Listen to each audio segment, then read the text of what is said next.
যদি আমার education system কারিগরি শিক্ষার মাধ্যমে তৈরি করা সম্ভব হতো, তাহলে আমার যুব শ্রেণী তো বেকার থাকার কথা না। ডেমোগ্রাফিক ডিভিডেন্ড সুবিধা যখন আমি পেয়েছি 2006 সাল থেকে 30 সালে শেষ হয়ে যাবে, এরপরে যদি কান্নাকাটিও করেন তাহলে একটা দেশের জন্য আর এই অর্থনীতি রিকনস্ট্রাকশন করা সম্ভব না। কারণ 2030 সালের পর থেকে গ্রাজুয়ালি এটা ডিক্লাইন হতে থাকবে। এই ডিক্লাইনটা এমন পর্যায়ে যাবে সেখানে বৃদ্ধ মানুষের পরিমাণ বাড়বে, তার মানে ডিপেন্ডেন্সি পিপলের পরিমাণ বাড়বে। রাষ্ট্র তো ডিপেন্ডেন্সি ভাতা দেয় না, তাহলে ডিপেন্ডেন্সি পিপলের পরিমাণ বাড়লে ওয়ার্কিং পিপলের উপরে এক্সট্রা প্রেশার তৈরি হবে। এই এক্সট্রা প্রেশারগুলো হচ্ছে আনএমপ্লয়েড ক্রিয়েট করবে, সাথে সাথে আমাদের মধ্যে মানসিক অস্বস্তি তৈরি করে, আবার হচ্ছে ইকোনমিকে আবার গ্রাজুয়ালি ডাউনওয়ার্ড স্লোপিং এর দিকে নিয়ে যায়। আপনার ডিপেন্ডেন্সি পিপলের পরিমাণ বাড়লে আপনার ইনকাম একা, কিন্তু আপনার উপর ডিপেন্ডেন্স আছে 4 জন, তখন আপনি আপনার ইনকাম দিয়ে এই 4 জনকে সার্ভাইভ করতে গেলে আপনি আপনার বেসিক নিডস ফিল আপ করতে পারবেন না। পরের জেনারেশনের জন্য কোনো কিছু আপনি সেভিংস করেও যেতে পারবেন না। অর্থনীতি গ্র্যাজুয়ালি এখানে ডিক্লাইন হতে থাকে এবং এনার্কি সিচুয়েশন তৈরি হয় সোসাইটির মধ্যে। এই সোসাইটির মধ্যে তখন হচ্ছে নিম্নবিত্ত শ্রেণী সন্ত্রাসকে বাছাই করে নেয়, লুটপাটকে বাছাই করে নেয়, কোনো একটা রাজনৈতিক আশ্রয়ের অধীনে যায় এবং সেই রাজনৈতিক শক্তিকে কুক্ষিগত করে করাপশনকে তারা তাদের হাতিয়ার হিসেবে গ্রহণ করে নেয়। ইকোনমির সাথে সোসাইটির করাপশনের অঙ্গাঅঙ্গিভাবে একটা সম্পর্ক রয়েছে। তাহলে আমার ইকোনমিকে কেন 2006 সাল থেকে রিফরমেশন করা হইল না, রিকনস্ট্রাকশন করা হইল না? যুব শ্রেণীকে ইম্পাওয়ার্ড করা হয়নি কেন? ইকোনমিক জোন তৈরি করা হয়নি কেন? বিদেশে যারা যাচ্ছে শ্রমিক হিসেবে সেই মানুষগুলোর জন্য একেবারে ফ্রি করে দাও, বিদেশে আমি লোক পাঠাবো। তাহলে আমার যদি বাংলাদেশ সরকার 100 কোটি টাকা যদি একটু বরাদ্দ রাখে, যে বিদেশে যে শ্রমিকরা যায় তাদেরকে 100 কোটি টাকা এখানে দিলাম, যেতে যে খরচ হয় তার একটা অংশ বৃত্তি হিসেবে এই শ্রমিকদের দিব। আমার দেশের অর্থনীতি চালায় তো এরা, এই অর্থনীতি যেহেতু যা চালায় এরা, আমার দেশের অর্থনীতির বেসমেন্ট এদের উপরে দাঁড়িয়ে। অর্থনীতি যখন বন্ধ করে দিছিল রেমিটেন্স পাঠানো, জুলাই আন্দোলনে হাত পা ধরা শুরু হয়ে গেছিল না? 7 দিন রেমিটেন্স বন্ধ করে দিলে দেশের অবস্থা খারাপ হয়ে যাবে। কারণ 62% খাদ্যশস্য বিদেশ থেকে আমদানি করতে হয় রাইট নাও। আমাদের দেশের কল কবজা যা চলে সব বিদেশ থেকে আমদানি করতে হয়, আর এই আমদানি করতে গেলে ডলার দরকার। ডলার কোত্থেকে আসে? নিজের দেশের অর্থনীতি ফ্লো বাড়লেই ডলারের ফ্লো বাড়ে না। এখানে ইন্টারন্যাশনাল ট্রানজ্যাকশনের অনেক বড় বিষয় আছে, ব্যালেন্স অফ পেমেন্টের অনেক বড় বিষয় আছে। এই ব্যালেন্স অফ পেমেন্ট যখন ইমব্যালেন্স হয়ে যায় তখন দেশের ইকোনমি অস্থির অবস্থার মধ্যে দিনাতিপাত করতে থাকে। 71 সালে আমাদেরকে পাকিস্তানের শোষণ থেকে মুক্ত করেছেন। 24-এর বিপ্লবের মধ্য দিয়ে আমরা মনে করছি যে আমরা আধিপত্যবাদের গ্রাস থেকে, করাল গ্রাস থেকে কিছুটা হলেও মুক্ত হয়েছি। এখন আমাদের সামনের পথ চলা কেমন হবে এগুলো সোললি ডিপেন্ড করে আমার আপনার অ্যাক্টিভিটিসের উপর। আমরা যখন 71 নিয়ে, বাংলাদেশের মুক্তিযুদ্ধ নিয়ে আলোচনাগুলো করি, এর বিনির্মাণটা আসলে 71 থেকে স্টার্টিং করার মতো কোনো বিষয় নয়। এই উপমহাদেশের ইতিহাসের আলোচনাগুলো খুব গভীরে এর বীজটা বপন করা রয়েছে। যখন আমরা আলোচনা করব আমাদেরকে একেবারে রুট থেকে ধরে নিয়ে আসলে কজটা কি, রুট ইফেক্টটা কি ছিল, এবং এর কারণে পরবর্তীতে এখন পর্যন্ত আমার বাংলাদেশের প্রবলেমগুলো কি কারণে কিভাবে আইডেন্টিফাইড না করেই চলছে, এই জিনিসগুলো আমরা তখন জানতে পারব। আপনার যখন ঘরে আগুন লাগে, আপনি যদি এটা আইডেন্টিফাই না করেন কি কারণে ঘরে আগুন লাগলো, তাহলে বারংবার আগুনটা লাগতেই থাকবে। আপনি যদি অন্ধ হয়ে থাকেন আর অন্ধ হয়ে মানুষকে পথ দেখানোর জন্য চেষ্টা করেন, তাহলে মানুষকে পথ দেখাতে পারবেন না, নিজে সব কিছু ভূমিগতি করে দেবেন। অন্ধ মানুষ কখনো পথ দেখাতে পারে না, যতই চৌকস সে হোক না কেন। সুতরাং আমাদের কাছে যখন আমরা পথ চলবো তখন ইতিহাসের সঠিক নির্মাণটা আমাদের দরকার। মুক্তিযুদ্ধ নিয়ে স্বাধীনতা পরবর্তী যে ইতিহাসগুলো লেখা হয়েছে, এই ইতিহাসের একটা বড় অংশ মিথ্যা বয়ান দিয়ে লেখা হয়েছে। তৎকালীন সময়ে যারা মুক্তিযুদ্ধের ইতিহাসগুলো লিখেছে, আমাদের প্রশ্ন জাগে এখন, স্বাধীনতার পরপরই যারা ক্ষমতায় ছিল তারা কি কারণে তৎকালীন সময় মুক্তিযুদ্ধে যারা শহীদ হয়েছিল তাদের তালিকাগুলো নির্ণয় করে নাই, তালিকা লেখে নাই কেন, তাদের অনার করা হয় নাই কেন, কি কারণে এক এক রিজিমে এসে এক একটা নতুন নতুন মুক্তিযোদ্ধার তালিকা রিফরমেশন করা হয়েছে, কি কারণে শহীদদের মর্যাদা যথাযথভাবে এখানে দেয়া হয় নাই, এটার নিয়ে একটা হিডেন পলিটিক্সও করা হয়েছে। দীর্ঘ সময় ধরে এটিকে জিইয়ে রেখে অর্থনৈতিক বন্দোবস্ত নিজেদের পকেটের মধ্যে করে জাতির মধ্যে একটা বিভাজনের রাজনীতি করা হয়েছে। এটা খুবই সূক্ষ্ম একটা পলিটিসাইজ একটা পলিসি, ব্রিটেনের একটা পলিসি। যখন এই অঞ্চলে তারা 1700 শতাব্দীর শুরুর দিকে বাণিজ্য করার অনুমতি লাভ করেছিল, কাশিম বাজারে প্রথম তারা কুটির স্থাপন করে তারা ইঙ্গো হিন্দু মৈত্রী তৈরি করেছিল। তারা কাশিম বাজারে বাণিজ্য করার অনুমতি পেয়ে মুসলমান শাসক গোষ্ঠী থাকার পরেও একজন মুসলমানদেরকেও তারা চাকরিতে নিত না। যা চাকরিতে নিত সব হিন্দুদেরকে চাকরিতে পদায়ন করত। তারা বুঝতো যে এখানে মেজরিটি পার্সেন্ট হিন্দু, এবং দীর্ঘ 550 বছরের ইতিহাস, সুলতানি আমল, এই ইতিহাসগুলো বিশ্লেষণ করে দেখেছে হিন্দু এবং মুসলমান সাম্প্রতিক সম্প্রীতির সাথে, সাম্প্রদায়িক সম্প্রীতির সাথে যারা জীবনযাপন করছে, বসবাস করছে, এই সাম্প্রদায়িক সম্প্রীতিটা যদি বজায় থাকে তাহলে এইখানে তাদের ইকোনমিক হাব তৈরি করা যাবে না। বিশাল মাত্রায় করাপশন করে এইখান থেকে যে অর্থ সম্পদ লুটপাট করার জিনিস সেটা করতে পারবে না। এর আগের ব্রিটিশরা আগমনের পূর্বে, ব্রিটিশদের আগমনের পূর্বে তো এখানে অনেকেই এসেছিল। আপনারা ওলন্দাজদের কথা জানেন, ডাচদের কথা জানেন। তারপরে এদের আগমনের ঘটনাটা ছিল, এখানে আসছে, মশলা নিয়ে চলে গেছে, বাণিজ্য নিয়ে চলে গেছে, লুটপাট করছে, এইগুলো ছিল তাদের হিস্ট্রি। আপনারা সত্যেন সেনের লেখা অনেকগুলো বই আছে, বইগুলো পড়ে দেখবেন। মশলার যুদ্ধ নামে তিনি একটা বইয়ে খুব গল্প মতো করে ইতিহাসগুলোকে তুলে ধরার চেষ্টা করছেন, কিভাবে এই বেনিয়ারা আসছে, এসে এইখান থেকে সম্পদ লুটপাট করে নিয়ে গেছে। কিন্তু ব্রিটিশরা চিন্তা করছে এখানে থেকেই সব কিছুকে কিভাবে লুটপাট করা যায়, এবং শুরুতেই তারা কার্যকরভাবে উদ্যোগ যেটা গ্রহণ করেছিল ক্ষমতায়ন 47-এর আগে 190 বছর ধরে এখানে লুটপাটের একটা স্বর্গরাজ্যে পরিণত করেছিল। প্রথমত শক্তিশালী স্টেটগুলোকে ধ্বংস করেছে। ঢাকা মুর্শিদাবাদ নগরীকে তারা ধ্বংস করেছে। ঢাকা মুর্শিদাবাদ নগরী তখন সমৃদ্ধের নগরী ছিল, সেখানে স্বাধীন সুলতানি আমলে এগুলো রাজধানী ছিল। শত শত বছর ধরে এই রাজধানী থাকার কারণে এই অঞ্চল অর্থনৈতিকভাবে সমৃদ্ধির চূড়ায় আরোহণ করেছিল। সেখান থেকে ব্রিটিশরা ক্ষমতায়ন হওয়ার পরে তারা কলকাতা নগরী গড়ে তুলেছিল, আর এখান থেকে সকল সম্পদ লুটপাট করে কলকাতায় দাদাবাবুদের সহায়তায় তারা সেখানে তাদের বিশাল সাম্রাজ্য গড়ে তুলেছে। কারণ কলকাতা বন্দরের পাশ থেকে সরাসরি ব্রিটেনের দিকে যাত্রা করা যায়, যাওয়া যায়, এ কারণে তাদের জন্য কলকাতা নগরী গড়ে তোলাটা ইম্পর্টেন্ট ছিল। মুর্শিদাবাদ আর ঢাকা থেকে প্রচুর পরিমাণে অর্থ সম্পদ তারা লোপাট করেছিল, এবং এই লোপাট করতে গিয়ে এই অঞ্চলে যে দুর্ভিক্ষ হয়েছিল, যেটা 76-এর মনোত্তর হিসেবে আপনারা জানেন, 1176 সালে এই জিনিসটা ঘটেছিল 1770 সালে, অর্থাৎ 1757 থেকে 1770, 13 বছরের ব্যবধানে এই অঞ্চলে এত দুর্ভিক্ষ হলো যে দুর্ভিক্ষে এখানে 1/3 পিপল মারা গেল, 1/3। ব্রিটিশ নথিপত্রে বলা হয়েছে 1,55,00,000 মানুষ, কিন্তু বেসরকারি হিসেবে তো এটা 2 কোটির উপরে। খাদ্যের অভাবে কৃত্রিম খাদ্য সংকট তৈরি করা হয়েছিল 1769 সালে। সেখানে এই অঞ্চলে উৎপাদিত সকল ফসলগুলো কিনে নেওয়া হতো, হয়ে এগুলো কয়েক গুণ দামে আবার এই জনগণের কাছেই যখন বিক্রি করা হয়েছিল, জনগণ এগুলো ক্রয় ক্ষমতা মধ্যে ছিল না, তাদের সাধ্য ছিল না, এগুলো ক্রয় করতে গিয়ে তাদের অর্থ, স্থাবর সম্পত্তিগুলো সব কিছু তারা বিলিয়ে দিয়েছে। তাদের টার্গেটটা ছিল এই অঞ্চলে মুসলমানদেরকে দেউলিয়া করে ফেলা। এই টার্গেট নিয়ে তারা এগিয়েছিল। মুসলমানদের হাতে যত সম্পত্তি ছিল এইগুলো তারা কিভাবে নিবে তার একটা পলিসি হিসেবে এটা গ্রহণ করেছিল। এর পরবর্তীতে এই 76-এর মনোত্তরের পরেই এখানে চিরস্থায়ী বন্দোবস্ত করা হয়েছে, সূর্যাস্ত আইন করা হয়েছে। এই সূর্যাস্ত আইন চিরস্থায়ী বন্দোবস্তের মধ্য দিয়ে একেবারে সূর্য ডোবার আগে জমিদারি যদি খাজনা পরিশোধ জমিদাররা না করতে পারে, তার স্থাবর সম্পত্তি তো নিবেই, সাথে তার সুন্দরী স্ত্রী আর কন্যা যদি থাকে এদেরকে ওনারশিপে নিয়ে নিবে।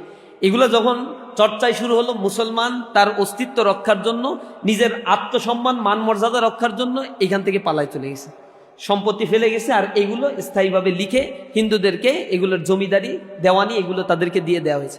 এভাবে একটা শিফটিং তারা করেছে। মুসলমানদেরকে ধ্বংস করার জন্য, কালচারালি এদেরকে ধ্বংস করে দেওয়ার জন্য নানা ধরনের ন্যারেটিভ তারা তৈরি করেছে। এখানে মুসলমান যখন শুরুতেই বুঝেছিল ব্রিটিশদের এই কূটকৌশল, তখন সর্বপ্রথম মুসলমানদের পক্ষ থেকেই কিন্তু বিদ্রোহ এই উপমহাদেশে, টোটাল ভারতবর্ষেই প্রথম বিদ্রোহ শুরু হয় মুসলমানদের হাতে। সেটা হচ্ছে ফকির সন্ন্যাসী বিদ্রোহ, যেটা ফকির মজনু শাহের নেতৃত্বে শুরু করা হয়েছিল 1763 সালে। এরপর থেকে ফকির সন্ন্যাসীরাও এখানে যুক্ত হয়েছিল। অল্প কিছু মানুষ নিয়ে এইটা গঠিত হলেও পরবর্তীতে হাজার হাজার মানুষ এখানে অংশগ্রহণ করেছিল তাদের অস্তিত্বের লড়াই। এর পরবর্তীতে ফকির সন্ন্যাসী বিদ্রোহ দমন করার জন্য নির্বিচারে হত্যাকাণ্ড চালানো হয়েছিল। নির্বিচারে তাদেরকে এক জায়গা থেকে আরেক জায়গায় দেশান্তরিত করা হয়েছিল। এভাবে করে দমন করার চেষ্টা করা হয়েছে, কিন্তু একের পর এক আন্দোলন দানা বেঁধে উঠেছে। মুসলমানরা এখানে আন্দোলনের জন্য নেতৃত্ব দিয়েছে। আপনারা ইন্ডিয়ান গেটে দেখবেন সেখানে বিপ্লবীদের নাম অঙ্কিত রয়েছে। এই অঞ্চলে 30% ছিল মুসলমান, 70% ছিল হিন্দু। কিন্তু এই ব্রিটিশ বিরোধী আন্দোলন করতে গিয়ে 62% হচ্ছে মুসলমান শাহাদাত বরণ করেছে, আর বাদ বাকি 38% হচ্ছে হিন্দু মৃত্যুবরণ করেছিল। এই যে বিশাল একটা অংশ, মুসলমানের সংখ্যা কম হলেও ব্রিটিশ বিরোধী আন্দোলনে মুসলমানরা ছিল অগ্রসেনানীর ভূমিকা। কিন্তু 1857 সালে যখন রানীর শাসন এই অঞ্চলে কায়েম হলো, অর্থাৎ এখানে সিপাহী বিদ্রোহের পর থেকে স্থায়ীভাবে ইসলামকে ধ্বংস করার জন্য নিজেদের আইন, নিজেদের বিচার, নিজেদের অর্থ ব্যবস্থা, রাষ্ট্র ব্যবস্থা এগুলো কায়েম করার জন্য তারা এখানে 1857 সালে একেবারে রানীর শাসন কায়েম করে দিল।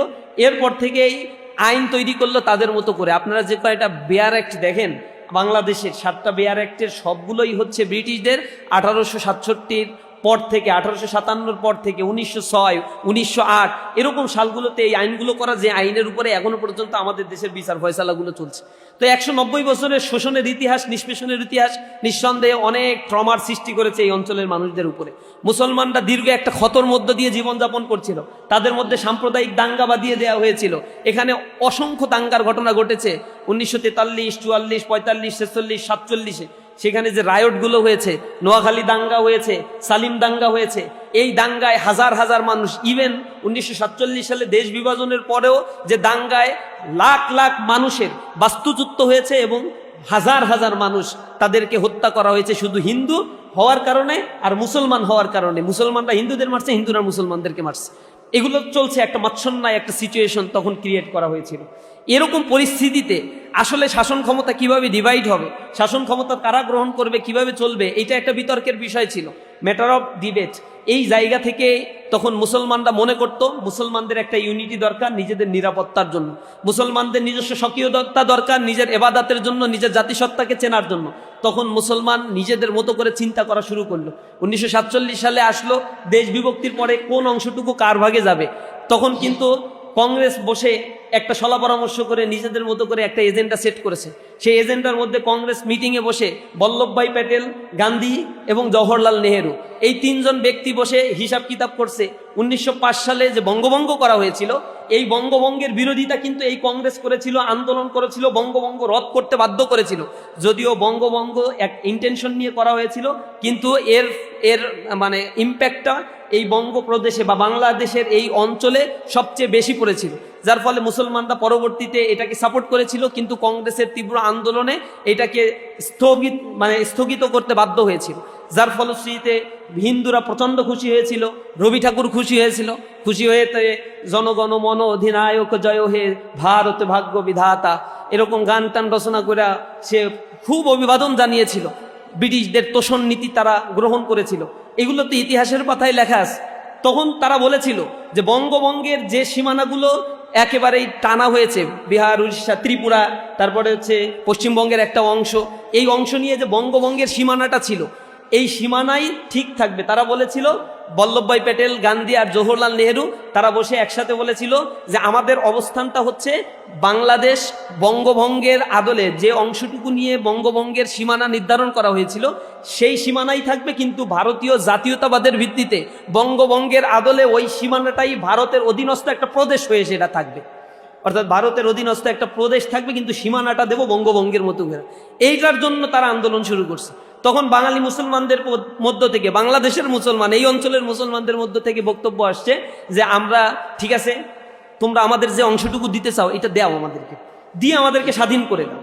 তখন তারা বলছে না না, স্বাধীনতা তো দিব না, 47-এ আমরা স্বাধীনতা চেয়েছি, কিন্তু স্বাধীনতা তারা দেবে না আমাদেরকে। তখন বলা হয়েছিল, বাংলার মুসলমানরা বলেছিল যে ঠিক আছে, পশ্চিমবঙ্গেও তো বিশাল একটা এরিয়া, এই অঞ্চলেও তো বাঙালিরা থাকে, তো যেহেতু আমরা বাঙালি জাতি হব, তো বাঙালি জাতীয়তার ভিত্তিতে ভাগবাটোয়ারা যদি হয় তাহলে ওই পশ্চিমবঙ্গের ওই সীমানা, ত্রিপুরার ওই সীমানা, তারপরে এই বঙ্গপ্রদেশের, বাংলাদেশের এই সীমানা, এই সব মিলে একটা বঙ্গপ্রদেশ করে দাও আমাদের। হিন্দুরা হিসাব কিতাব করে দেখলো যে এইরকম যদি করা হয় তাও এই অঞ্চলে মুসলমানের সংখ্যাটা থাকবে বেশি। তখন তারা বলছে যে না না, আমরা ভারতের সাথে থাকবো। তখন মুসলমানরা, এই অঞ্চলের মুসলমানরা বলেছিল, তোমরা তোমাদের ধর্মকে প্রায়োরিটি দিয়ে ভারতের সাথে থাকতে চাও, তাহলে আমরা মুসলমান কেন আমাদের ধর্মকে প্রায়োরিটি দিয়ে আমরা ইউনিক থাকতে পারবো না? তখন তারা দেখেছিল যদি আমরা ডিভাইড হয়ে যাই তাহলে ভারত আমাদেরকে ডিভাইড থাকতে দেবে না, আমাদের স্বাধীনতাকে স্বীকার করবে না, আমাদেরকে দখল করে নেবে। ভারতের মধ্যে এই চরিত্র বাংলার মুসলমানরা তখন দেখে ফেলেছিল। কারণ তার 1 বছর, ইমিডিয়েট 1 বছর পরে 1948 সালে হায়দ্রাবাদ নগরী দখল করে নিয়েছিল। হায়দ্রাবাদ নগরী বাংলার চাইতে বড় এরিয়া ছিল, 82,000 বর্গ মাইলের একটা বিশাল সীমানা ছিল হায়দ্রাবাদ নগরী। সেই হায়দ্রাবাদ নগরী তারা দখল করেছিল 1 বছরের ব্যবধানে। সেখানে কেউ প্রতিবাদ করে নাই, জাতিসংঘ সেখানে ভূমিকা রাখে নাই। সেনা সমাবেশ ঘটিয়ে, সাম্প্রদায়িক দাঙ্গা বাঁধিয়ে, সাম্প্রদায়িক সম্প্রীতির ওই হায়দ্রাবাদ নগরী, যেটা ব্রিটিশ শাসনের আমলেও এখানে মানে নিজামুল মুলকরা এখানে শাসন করত, ব্রিটিশদের কর দিত, ট্যাক্স দিত, কিন্তু নিজস্ব শাসন ব্যবস্থা ছিল। সেই শাসন ব্যবস্থাকে ভেঙে দিয়ে এই হায়দ্রাবাদ নগরী দখল করে নিল। এরপরে তারা এটাকে ভেঙে চুরে 3টা প্রদেশে খান খান করে দিল। এটা হচ্ছে তাদের স্বাধীনতাকে তারা অস্বীকার করলো। সেখানে হত্যাযজ্ঞ তারা চালালো 1 বছরের ব্যবধানে। গোয়া দখল করছে তারা, মানবাদর দখল করছে, এগুলো তো তারা দখল করছে। এর পরবর্তীতে সিকিম তাদের টার্গেটে ছিল। তারা একটা কল্পনা করত, নেহেরু ডক্ট্রিনের অধীনে টোটাল ভারতবর্ষটা তাদের গ্রাসে নিয়ে আসতে হবে। এই ভারতবর্ষের বিশাল এরিয়া তাদের দখলে থাকবে এবং আশেপাশের রাষ্ট্রগুলোর সাথে তাদের সম্পর্কটা হবে মুনিব আর দাসের সম্পর্ক। এই সম্পর্ক তৈরি করার জন্য দীর্ঘ পরিকল্পনার অংশ হিসেবে গোয়া, মানবাদর, এরপরে হায়দ্রাবাদ নগরী, সিকিম, এই জায়গাগুলো তারা ধারাবাহিকভাবে দখল করেছিল। সিকিমকে দখল করতে তারা কনস্পাইরেসির আশ্রয় নিয়েছিল। 1978 সালে এসে সিকিম দখল করেছিল তারা। এই কনস্পাইরেসির পার্ট হচ্ছে তারা তাদের মতো করে একজন পলিটিশিয়ানকে সিলেক্ট করছে, যে পলিটিশিয়ান তাদের পারপাস সার্ভ করবে। তাদেরকে এখানে অস্ত্র দিছে, অর্থ দিছে, বুদ্ধি দিছে। সেটার নাম তো আপনারা সবাই জানেন, লেন্দুব দর্জি। এই লোকটাকে দিয়ে তারা ডেমোক্রেসি চর্চার নাম করে তৎকালীন সময়ের সিকিমের যারা রাজা ছিল তাদের এগেইনস্টে তারা এদেরকে দাঁড় করিয়েছিল। তারা আন্দোলন করেছে, নির্বাচন দিয়েছে। নির্বাচনে যখন জনগণ তাদের এই কূট বুদ্ধি বুঝতে পারে নাই, তখন লেন্দুব দর্জিকে ভোট দিয়েছিল। অধিকাংশ ভোটে লেন্দুব দর্জি বিজয় অর্জন করেছে। কিন্তু হঠাৎ করে মানে নির্বাচনের পরপরই সেখানে সিকিমে গিয়ে চারিদিক দখল করে ফেলা হয়েছে, সেনাবাহিনীর সমাবেশ ঘটানো হয়েছে, সিকিমটাকে দখল করা হয়েছে। এরপরে গিয়ে সেখানে লেন্দুব দর্জিকে পদ্মভূষণ পুরস্কার দেওয়া হয়েছে, তাকে ওই প্রদেশের প্রধান বানানো হয়েছে। 14 সাল পর্যন্ত লেন্দুব দর্জি জীবিত ছিল। লাঞ্ছিত জীবনযাপন করছে তারা, মানুষ থুতু মারছে একে। এর কথা শুনলেই মানুষ আর মানে আস্থা রাখতো না নেতাদের উপরে। এটাই ছিল ভারতবর্ষের ইতিহাসগুলো। তারা তো সব দখল করছে, কিন্তু বাংলা দখল করতে পারে নাই। এটা ছিল তাদের একটা কনস্পাইরেসি। 47 সালে যে দেশটা স্বাধীন হওয়ার কথা, এটা অকল্পনীয় একটা বিষয়। বাংলাদেশের যে সীমানা, সেই সীমানার সাথে পাকিস্তানের সীমানা 1000 মাইল দূর থেকে একটা দেশকে, একটা প্রদেশকে পরিচালনা করা ইম্পসিবল একটা বিষয়। মুসলিম সেন্টিমেন্ট নিয়ে 47 সালে যখন গণভোট করা হয়েছিল এই রেফারেন্ডামে, সেখানে যারা ভোট দিতে পারতো 5 লক্ষ মানুষ সম্ভবত সেখানে ভোটাধিকার ছিল তাদের। তার মধ্যে অধিকাংশই যারা ভোট দিয়েছিল তার 99% মানুষ হচ্ছে পাকিস্তানের পক্ষে। তারা যা এই মানে মুসলিম জাতীয়তাবাদকে ওন করে পাকিস্তানের পক্ষে তারা ভোট দিয়েছিল। পাকিস্তান তো এমন না যে আমাদেরকে দখল করে নিয়েছিল, কারণ ভারতের অবস্থানের কারণে এই অঞ্চলের মানুষ বুঝেছিল তার নিজস্ব মুসলিম জাতিসত্তাকে ধরে রাখার জন্য আর কোনো উপায় আমাদের নাই, এটাই আমাদেরকে বেস্ট অপশন হিসেবে বাছাই করতে হবে। এরপর থেকে পাকিস্তানের শাসক গোষ্ঠী 2টা ভাগে বিভক্ত ছিল। একটা হচ্ছে গণতান্ত্রিক পাকিস্তান, আর একটা হচ্ছে সেনা শাসনের পাকিস্তান। সেনা শাসনের পাকিস্তানের শাসক গোষ্ঠী যারা ছিল, এরা ছিল চরম অথর্ব। এরা হচ্ছে রাজনৈতিকভাবে দেউলিয়াত্মপনা তাদের ভিতরে দেখা গিয়েছে। এরা হচ্ছে বৈষম্য করেছে, বোধ পাকিস্তানের জনগোষ্ঠীর মধ্যে একটা বিভাজনের রাজনীতি তারা করেছে, শোষণ করেছে, নির্যাতন করেছে, নিষ্পেষণ করেছে। এগুলো ন্যাচারাল বিষয় ছিল পাকিস্তানের জন্য। এর কারণে বাংলাদেশের মানুষ ফুঁসে উঠেছে, আর পেছন দিক থেকে ফুয়েল দেওয়া হয়েছে। এই ফুয়েল দেওয়ার কারণে, ফুঁসে ওঠার কারণে সামগ্রিকভাবে একটা বিপ্লব সংগঠিত হয়েছে এই অঞ্চলে। এখানে কৃষক, মজুর, দিন মজুর, খেটে খাওয়া মানুষগুলো রাস্তায় নেমেছে। যখন 10 এপ্রিল 1971 সালে ঘোষণা করা হয়েছিল একটা ঘোষণাপত্র, মুক্তিযুদ্ধ কোন ভিত্তিতে হবে, এরপরে 17 এপ্রিল সেটা ঘোষণা করা হয়েছে, অস্থায়ী রাষ্ট্রপতি ঘোষণা করা হয়েছে, সেখানে একটা সরকার গঠন করা হয়েছে। সেই ঘোষণাপত্রে বলা ছিল আমরা মুক্তিযুদ্ধের ডাক দিচ্ছি সাম্য, মানবিক মর্যাদা আর সামাজিক ন্যায় বিচার প্রতিষ্ঠার জন্য। সুতরাং যার যা কিছু আছে সবাই সবকিছু নিয়ে রাস্তায় নেমে পড়ে। তখন সাধারণ জনতা, আপামর জনতা রাস্তায় নেমে এসেছিল। যেমনি জুলাইয়ে আপনারা চাক্ষুষ সাক্ষী, 71 আপনি আমি দেখি নাই, কিন্তু কিছুটা আজ করি জুলাইকে কেন্দ্র করে। জুলাইকে অনেকেই বিক্রি করে নিজেদের মতো করে, পকেট বাণিজ্য, ব্যবসা বাণিজ্য, রাজনীতি, এগুলো তো করতেছে। এগুলোকে নিয়ে ব্যবসা বাণিজ্যের তো কোনো শেষ নাই। 71কে নিয়েও তখন ব্যবসা বাণিজ্যের এই দৃষ্টান্তগুলো কমতি নাই। যে কারণে জনগণ নেমেছিল, সেই জনগণকে তার যে ঘোষণাপত্রের যে ম্যান্ডেট, সেইগুলোকে তারা ওভারলুক করে পরবর্তীতে বাংলাদেশে তারা কায়েম করেছিল বাকশাল। বাংলাদেশে দুর্ভিক্ষ সৃষ্টি করেছিল। এখানে একাধিকবার সংবিধানে কাটাছেড়া করা হয়েছে, একাধিকবার এখানে স্বৈর শাসনের আবির্ভাব ঘটেছে, সেনা শাসনের আবির্ভাব ঘটেছে। এটা কি কারণে করা হয়েছে? এটা তো একটা কনস্পাইরেসির পার্ট হিসেবে ধারাবাহিকভাবে এই বাংলাদেশকে এক অকার্যকর রাষ্ট্রে পরিণত করার জন্য চেষ্টা করা হয়েছে। এরপরে এই স্বাধীনতার পরে সঠিক মুক্তিযুদ্ধের ইতিহাস, স্বাধীনতা যুদ্ধের ইতিহাসগুলো কেন সঠিকভাবে লেখা হয়নি? কেন শহীদদের সংখ্যাগুলো নিয়ে এখনো তর্ক বিতর্কের জন্ম হচ্ছে? কেন এই ইতিহাস লেখার ক্ষেত্রে গোজামিলের আশ্রয় নেওয়া হয়েছিল? কি কারণে এই ন্যারেটিভকে নিয়ে এসে এই দেশের জনগোষ্ঠীর মধ্যে বিভাজনের রাজনীতি তৈরি করা হয়েছে? এই বিভাজনের রাজনীতির স্পষ্ট একটা কারণটা হচ্ছে রাজনৈতিকভাবে বিভাজন তৈরি করে অর্থনৈতিক ফায়দা হাসিলের লগ্ন পায় তারা।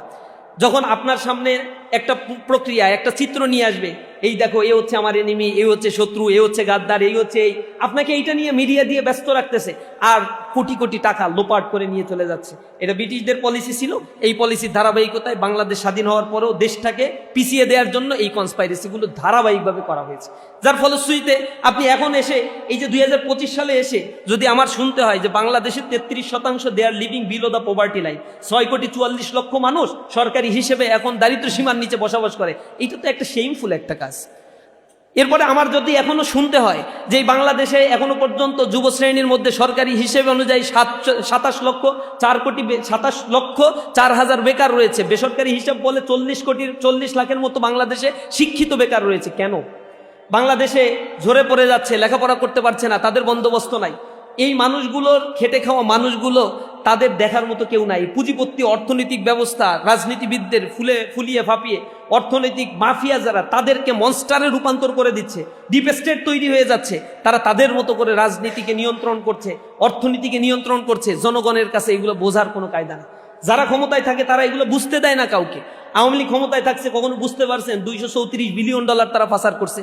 কখনো বুঝতে পারছেন বাংলাদেশের ব্যাংকিং খাত থেকে যে পরিমাণে ঋণ খেলাপি করা হয়েছে, সেই ঋণ খেলাপির পরিমাণ হচ্ছে 6,22,00,000, মানে 6,22,000 কোটি টাকা।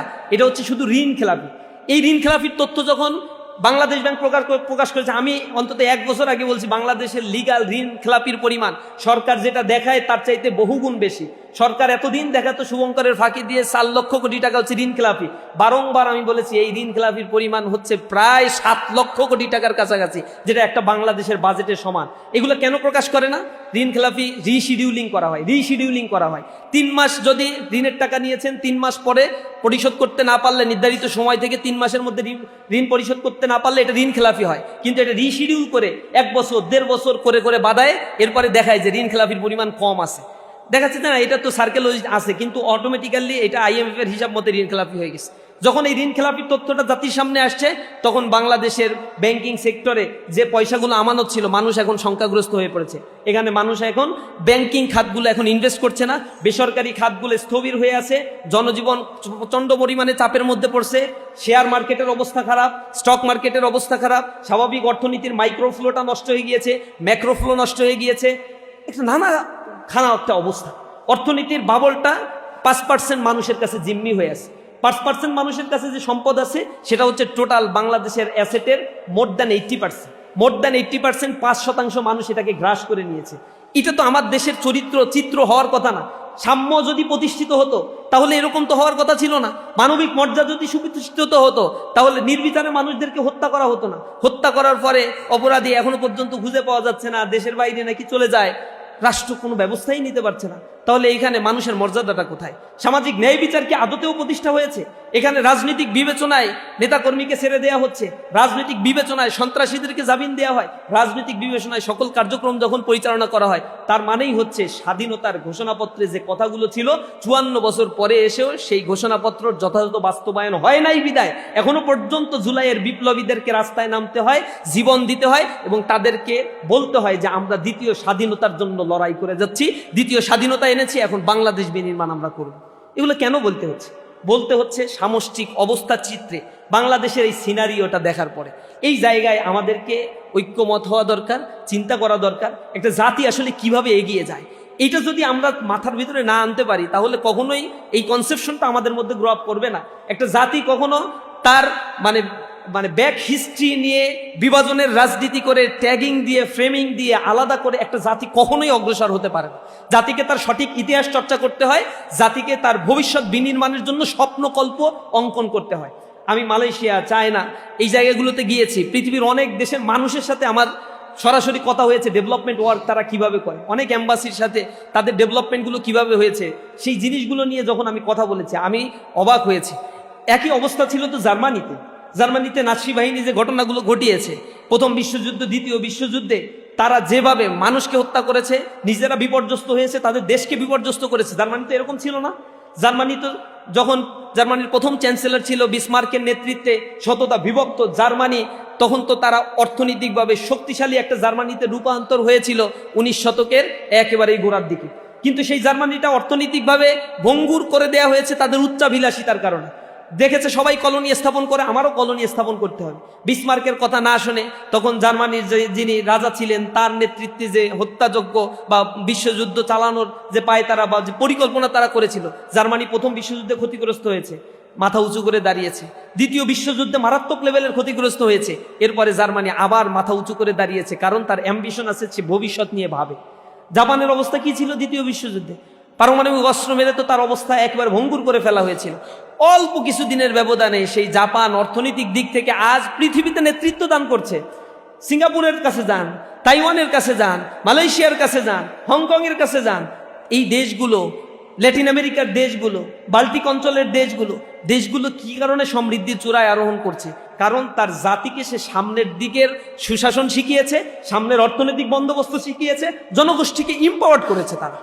এই এম্পাওয়ারমেন্টের জায়গা থেকে আমাদেরকে এখন ভাবতে হবে যে আমার জাতি আসলে কোথায় আমাকে শুভঙ্করের ফাঁকি দিচ্ছে, আমার লিডারশিপ কোথায় আমাকে শুভঙ্করের ফাঁকি দিচ্ছে।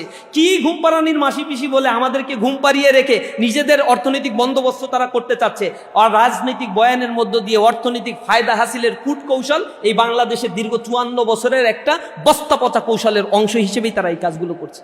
এখন আমাদেরকে এইগুলো বিবেচনা নেওয়ার সময়। এবং আমি বোধ করি বর্তমান তরুণ প্রজন্ম এই ব্যাপারে অ্যালার্ট হয়েছে, সতর্ক হয়েছে, তাদের অধিকারগুলো তারা মানে এই স্বীকৃতিগুলো বুঝে নেওয়ার জন্য যথেষ্ট সচেতন তারা হয়েছে। চোখে চোখ রেখে এখন কথা বলতে পারে, তারা এখন বুঝতে পারে তার অধিকারগুলো কি, এবং অধিকার নিয়ে কেউ ছিনিমিনে খেললে তার বিরুদ্ধে তারা অবস্থান নেয়, তাদের রায় তারা জানিয়ে দেয়। এই জন্য আমাদেরকে নিজ নিজ জায়গা থেকে এখন বোঝা উচিত আমাদের আসলে ক্রাইসিসটা এখন কোথায়। প্রথম ক্রাইসিসটা এই দেশের জন্য corruption. This is highly related with economic policy. Corruption যদি দূর করা না যায় তাহলে এই বাংলাদেশের মানুষ কোনোদিন স্বস্তি পাবে না, সম্পদের ডিসেন্ট্রালাইজ হবে না, পোলারাইজেশন হবে না। এই যে করাপশনের মাত্রা এমন, টিআইবি রিপোর্ট বলছে 2024 সালে যাদের উপরে হাউসহোল্ডের উপরে গবেষণা করা হয়েছে সেখানে 70% হাউসহোল্ড রেসপন্স করেছে যে তারা কোনো না কোনোভাবে সেবা খাতে সেবা নিতে গিয়ে, সরকারি সেবা নিতে গিয়ে করাপশনের শিকার হয়েছে তারা। এরপরে দ্বিতীয় হচ্ছে চিকিৎসা ক্ষেত্র। তারা যখন সেবা নিতে যাচ্ছে সেখানে চিকিৎসা ক্ষেত্রে সরকারি চিকিৎসা যারা নিচ্ছে তাদের 60% রেসপন্স করছে যে আমরা সরকারি সেবা নিতে গিয়ে ঘুষ দিতে হচ্ছে, টাকা দিয়ে আমার সরকারি সেবা নিতে হচ্ছে। সরকারি হসপিটালগুলোতে গেলে মনে হয় যে এতিমখানা একেবারে পড়ে আছে, বাংলাদেশের প্রচলিত এতিমখানার মতো, কোনো মান নাই, মর্যাদা নাই, মানবিকতা নাই, পড়ে আছে, তার সেবার মান নাই। হাসপাতালে গেলে হাইজিন মেনটেন করা হয় না, মানুষ অসুস্থ হয়ে শেষ হয়ে যাচ্ছে। অথচ জনগণের এটা কিন্তু একটা বেসিক নিডস। আমি এদেশের জনগণ, আমাকে সংবিধান স্বীকৃতি দিচ্ছে, আমার বেসিক নিডস হচ্ছে খাদ্য, বস্ত্র, বাসস্থান, শিক্ষা, চিকিৎসা। আমার এই জিনিসগুলো এই রাষ্ট্র এনশিওর করতে পারে নাই 54 বছর পরে এসেও। কেন স্বাস্থ্যের নিশ্চয়তা আমাকে দেয়া হচ্ছে না? কি কারণে এখন এখানে একটা সিন্ডিকেট তৈরি করে রাখা হয়েছে? বেসরকারি হসপিটালগুলোর রমরমা ব্যবসাগুলো কারা তৈরি করে রাখছে? কি কারণে সরকারি হসপিটালগুলোকে ইনভেস্টমেন্ট করে সেখানে সার্ভেলেন্সের আওতায় নিয়ে আসা হচ্ছে না? কি কারণে এগুলোকে দিয়ে কোটি কোটি টাকা দুর্নীতির একটা আখড়ায় পরিণত করা হচ্ছে? এই সেবা খাতে দুর্নীতির পরিমাণ টিআইবি হিসাব করছে, এই হিসাবটা মিনিমাম হিসাব, 10,000 কোটি টাকা নাকি পার ইয়ার এখানে করাপশন হচ্ছে। এত করাপশন কারা করছে? এই স্পিড মানিগুলো জনগণ দিচ্ছে। কোন জনগণ দিচ্ছে? এগুলো তো ডিসিএসপিরা দেয় না, এগুলো সমাজের উচ্চবিত্তরা দেয় না, কারণ উচ্চবিত্তরা বেসরকারি হসপিটালগুলোতে সেবা নেয়। তার মানে এই করাপশনের সাথে জড়িত হচ্ছে সরকারি কর্মকর্তারা, আর যাদের কাছ থেকে করাপশন করা হচ্ছে এগুলো সমাজের অর্থনৈতিক দিক থেকে যারা সাপ্রেসড হয়, অর্থনৈতিক দিক থেকে যারা মিডিল ক্লাসে অবস্থান করে, এই মানুষগুলো তাদের ন্যূনতম স্বাস্থ্যসেবাগুলো পায় না। তাহলে আমার জনগণের স্বাধীনতার কতটুকু স্বাদ আমি এখানে পাচ্ছি? করাপশন তো আমাকে সব ধ্বংস করে ফেলছে। এরপরে আমার মাদক একটা বড় রিজনেবল একটা কজ হয়ে দাঁড়িয়েছে। যে পরিমাণে মাদক এই অঞ্চলে ঢুকছে, কোটি কোটি মাদক, ভয়ঙ্কর মাদক আইস ঢুকছে, ইউনিভার্সিটিগুলোর জায়গা, আশেপাশের জায়গাগুলো মাদকের অভয়ারণ্যে পরিণত হয়েছে। আমার ইউনিভার্সিটিতে পড়াকালীন সময় আমরা জানতাম যে একটা টিম আছে ইউনিভার্সিটিতে, এ হচ্ছে মাদকের ব্যবসার সাথে জড়িত, এগুলো ওই কাজই করে, এবং এগুলো হচ্ছে আমাদের ক্যাফেটেরিয়া বা ইসের পাশে এগুলো বসে থাকবে, এগুলোর একটা কমিউনিটি আছে। মানে এটা জানা ওপেন সিক্রেট, বিশ্ববিদ্যালয়ের প্রশাসন জানে কিন্তু কোনো ব্যবস্থা নেবে না তারা। এই সিন্ডিকেটটা তারা লালন পালন করে। বিশ্ববিদ্যালয়ের প্রশাসন যেমন লালন পালন করে, এর ভিতরে তো একটা গোষ্ঠী আছে। এটা আপনারা দেখছেন যখন মাদক উচ্ছেদ অভিযান চালানো হয় তখন কি পরিমাণে আতে ঘা লাগছে। কারণ হচ্ছে এখান থেকে উচ্ছেদ করে দিলে তো আর মাদক ব্যবসা বন্ধ হবে না সরকার ব্যবস্থা না নিলে, একটু দূর থেকে তাদের কিনে নিয়ে আসতে হবে। এটাই হচ্ছে তাদের গাত্রদাহের সমস্যা, যে এত দূর থেকে কিনে নিয়ে এসে মাদক সেবন করা এটা একটা মানে মানবাধিকার লঙ্ঘন। এই মানবাধিকার লঙ্ঘন নিয়ে এখন আন্দোলন করতেছে। মাদক একটা জাতিকে শেষ করে দেয়, একটা সমাজ একটা পরিবারকে শেষ করে দিচ্ছে, কিন্তু মাদকের বিরুদ্ধে প্রতিবাদ করতে গেলে প্রতিরোধের মুখোমুখি হতে হয়। এটা হচ্ছে লজ্জাস্কর একটা সোসাইটিতে আমরা এখন পর্যন্ত আছি। এই সমাজের বড় প্রবলেমটা হচ্ছে ইকোনমিক ডিসেন্ট্রালাইজেশন নাই, ইকোনমিক্যালি ইয়াং জেনারেশনকে এম্পাওয়ার্ড করা হয় না। এখানে এডুকেশন একটা হিজিমনির মধ্যে দিয়ে বড় করা হচ্ছে। এই হিজিমনিটা হচ্ছে একেবারে ভারতীয় হিজিমনির আদলে আমাদের ইকোনমিক সিস্টেমটাকে ডেভেলপ করা হয়েছে, আমাদের এডুকেশন সিস্টেমটাকে ডেভেলপ করা হয়েছে। যদি আমার এডুকেশন সিস্টেম কারিগরি শিক্ষার মাধ্যমে তৈরি করা সম্ভব হতো, তাহলে আমার যুব শ্রেণী তো বেকার থাকার কথা না। ডেমোগ্রাফিক ডিভিডেন্ড সুবিধা যখন আমি পেয়েছি 2006 সাল থেকে 30 সালে শেষ হয়ে যাবে, এরপরে যদি কান্নাকাটিও করেন তাহলে একটা দেশের জন্য আর এই অর্থনীতি রিকনস্ট্রাকশন করা সম্ভব না। কারণ 2030 সালের পর থেকে গ্রাজুয়ালি এটা ডিক্লাইন হতে থাকবে। এই ডিক্লাইনটা এমন পর্যায়ে যাবে সেখানে বৃদ্ধ মানুষের পরিমাণ বাড়বে, তার মানে ডিপেন্ডেন্সি পিপলের পরিমাণ বাড়বে। রাষ্ট্র তো ডিপেন্ডেন্সি ভাতা দেয় না, তাহলে ডিপেন্ডেন্সি পিপলের পরিমাণ বাড়লে ওয়ার্কিং পিপলের উপরে এক্সট্রা প্রেশার তৈরি হবে। এই এক্সট্রা প্রেশারগুলো হচ্ছে আনএমপ্লয়েড ক্রিয়েট করবে, সাথে সাথে আমাদের মধ্যে মানসিক অস্বস্তি তৈরি করে, আবার হচ্ছে মানে ইকোনমিকে আবার গ্রাজুয়ালি ডাউনওয়ার্ড স্লোপিং এর দিকে নিয়ে যায়। মানে আপনার ডিপেন্ডেন্সি পিপলের পরিমাণ বাড়লে আপনার ইনকাম একা, কিন্তু আপনার উপর ডিপেন্ডেন্স আছে 4 জন, তখন আপনি আপনার ইনকাম দিয়ে এই 4 জনকে সার্ভাইভ করতে গেলে আপনি আপনার বেসিক নিডস ফিল আপ করতে পারবেন না, পরের জেনারেশনের জন্য কোনো কিছু মানে আপনি সেভিংস করেও যেতে পারবেন না। অর্থনীতি গ্র্যাজুয়ালি এখানে ডিক্লাইন হতে থাকে এবং এনার্কি সিচুয়েশন তৈরি হয় সোসাইটির মধ্যে। এই সোসাইটির মধ্যে তখন হচ্ছে নিম্নবিত্ত শ্রেণী মানে সন্ত্রাসকে বাছাই করে নেয়, লুটপাটকে বাছাই করে নেয়, কোনো একটা রাজনৈতিক আশ্রয়ের অধীনে যায় এবং সেই রাজনৈতিক শক্তিকে কুক্ষিগত করে করাপশনকে তারা তাদের হাতিয়ার হিসেবে গ্রহণ করে নেয়। ইকোনমির সাথে সোসাইটির করাপশনের অঙ্গাঅঙ্গিভাবে একটা সম্পর্ক রয়েছে। তাহলে আমার ইকোনমিকে কেন 2006 সাল থেকে রিফরমেশন করা হইল না, রিকনস্ট্রাকশন করা হইল না? যুব শ্রেণীকে ইম্পাওয়ার্ড করা হয়নি কেন? ইকোনমিক জোন তৈরি করা হয়নি কেন? বিদেশে যারা যাচ্ছে শ্রমিক হিসেবে সেই মানুষগুলোর জন্য একেবারে ফ্রি করে দাও, বিদেশে আমি লোক পাঠাবো। তাহলে আমার যদি বাংলাদেশ সরকার 100 কোটি টাকা যদি একটু বরাদ্দ রাখে, যে বিদেশে যে শ্রমিকরা যায় তাদেরকে 100 কোটি টাকা এখানে দিলাম, যেতে যে খরচ হয় তার একটা অংশ বৃত্তি হিসেবে এই শ্রমিকদের দিব। আমার দেশের অর্থনীতি চালায় তো এরা, এই অর্থনীতি যেহেতু যা চালায় এরা, আমার দেশের অর্থনীতির বেসমেন্ট এদের উপরে দাঁড়িয়ে। অর্থনীতি যখন বন্ধ করে দিছিল রেমিটেন্স পাঠানো, জুলাই আন্দোলনে হাত পা ধরা শুরু হয়ে গেছিল না? 7 দিন রেমিটেন্স বন্ধ করে দিলে দেশের অবস্থা খারাপ হয়ে যাবে। কারণ 62% খাদ্যশস্য বিদেশ থেকে আমদানি করতে হয় রাইট নাও।